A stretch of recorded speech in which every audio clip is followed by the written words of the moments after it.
is it a process of that, getting comfortable and figuring out what you're doing?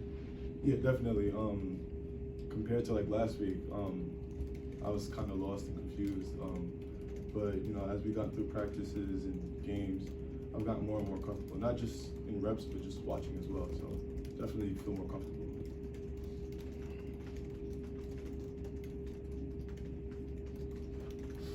Pauly, when guys get to this level, you know, everyone loves playing in the, you know, Clemson and, you know, the big games. Is there also a purpose, especially for a guy in your situation trying to find his role, is there a purpose for these non-conference games when it's not, you know, when it's the small mid-major? Is there a purpose for these kind of games for a guy like you trying to work his way up? Yeah, I think regardless of who we play,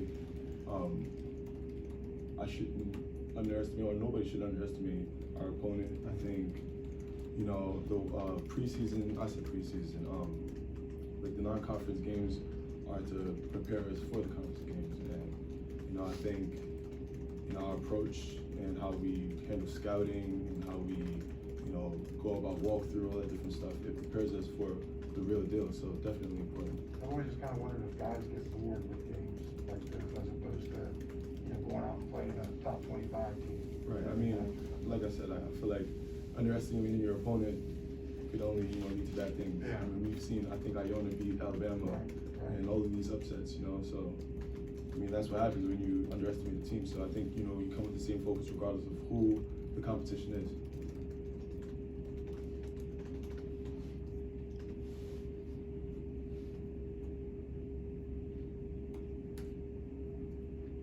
Pauly, how much different do you feel like the offense is when you were the one playing the 5, or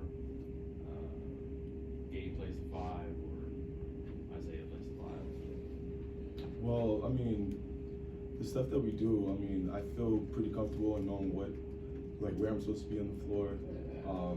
It obviously switches depending on who's in the game or who I'm in the game with. But honestly, I just try to do what I'm supposed to do. So given that, like, I'm making the right cuts, making the right movements, and just doing what I need to do instead of like stepping out of character and doing things that's outside of my game. So, I mean, you know, it's a transition for me considering, like, you know, the style of play that I've played at in different schools, but I'm adjusting well, I think. What the things you can do and the things you shouldn't do, contrast that to what maybe like Gabe or Isaiah can do or should do that maybe you wouldn't want to do, and vice versa. Like, what is he laughing already? Well, Isaiah shoots. Yeah. I definitely don't shoot. Yeah. I'm not coming in the game shooting threes. I don't think Coach wants me coming in the game shooting threes, so definitely staying away from that. But I mean, me and Gabe are kind of similar in how we play aggressive and we're active and we just try to help in any ways that we can. So I would just say that. You and Damon were on the court at the same time, weren't you? We're- This past game? I think for a brief moment. I could be wrong about that. Yeah, I think so, yeah. Maybe, I don't know. Well, I mean, I like playing with Damon because he makes me comfortable and the energy he brings. So, you know, it's a compliment to each other, honestly. So It's a whole different look to the game. definitely, yeah. Some of the things Eric Martin's working with you inside. Well, right now he's just telling me to just slow down because I get so sped up. Like, I usually rush shots, so he's just telling me to focus on just taking my time and finding the rim. So that's something that he's been emphasizing, and also defensively, just, you know, making sure I'm doing my work early. You know, getting up the line, hedging on ball screens or icing, just doing my work early and just being more like ahead of what's about to happen. Notice the little baby hook. Is that something you've always had, or is that something you kind of developed here? Or? Yeah, so credit to my coaches at Harcum. That's when I really started working on my post game, and I worked on the hook shot a lot. And you know, that's been my go-to.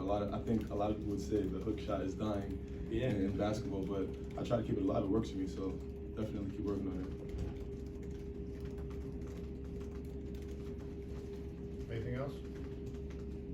Pauly, thank you. Thank you, guys.